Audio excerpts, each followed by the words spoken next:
يجيني سيد عنده كونت، عنده دفتر ادخار زعما، قال لي حبيت نغلق الكونت. جيت نحل نلقى عنده 500 دينار، 50,000 يا ناس. قلت له 50,000 هذه وش راح دير بها ولا وش راح ديرلك؟ قال لي والله غير خليت ولادي بلا خبز في الدار. قال لي والله غير خرجت والله ما شربوا ولادي لا قهوه لا الحليب الصباح.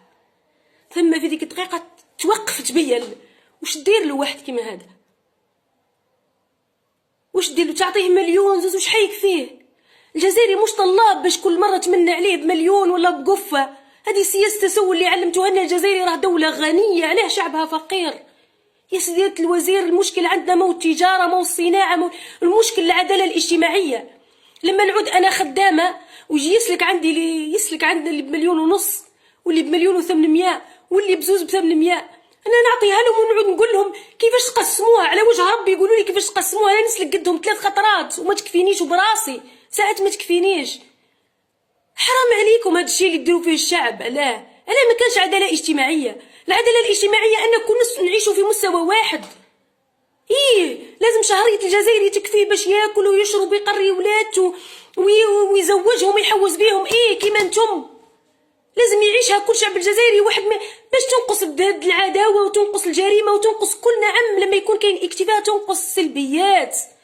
ها واش ناقص في الجزائر؟ مش مشكلتها كاين مراحل الاصلاح. ما كانش عداله اجتماعيه في الجزائر. هاي المشكله تاعنا. علاش انا كي عدنا عندي شهريتي مليحه نسكت ولا نطبل؟ نتوما يا الطبالين يا اللي سبب العباد. انا كي قلتوا جيتوا تطبلوا ب 80,000 اللحم 80,000 اللحم رخص اللحم. ما رخص عليك انت على خاطر تخلص 10 ولا 15 ولا ما باليش. ومسكين اللي ما عندوش دخل ولا اللي يسلك 1,500,000 شكون بيه؟ حنا كل يوم تتقطع قلوبنا. حنا الناس اللي نخدموا في هذه الخدمه حنا نشوفوا في راجل عنده 10 نعود نمدلو فيها ورايحه معاه. وش دير بيها هذه؟ كيفاه يرحم والديك سلك منها تريسيتي؟ وكيفاه حرام عليك؟ كيفاه 1,500,000 وش تجيه؟ 2,000,000 ونص وش تجيه؟ 4 5 وش تجيه؟ خافوا ربي في هذا الشعب وزيدوا تاني تخنقوا وتقولوا ما تحدثش وتقولوا له راك تكذب. وش من انباء؟ وش تقصدوا بالانباء؟ هذه الانباء ارواحوا ما لهزوني عليها كراني نقول في الكذب.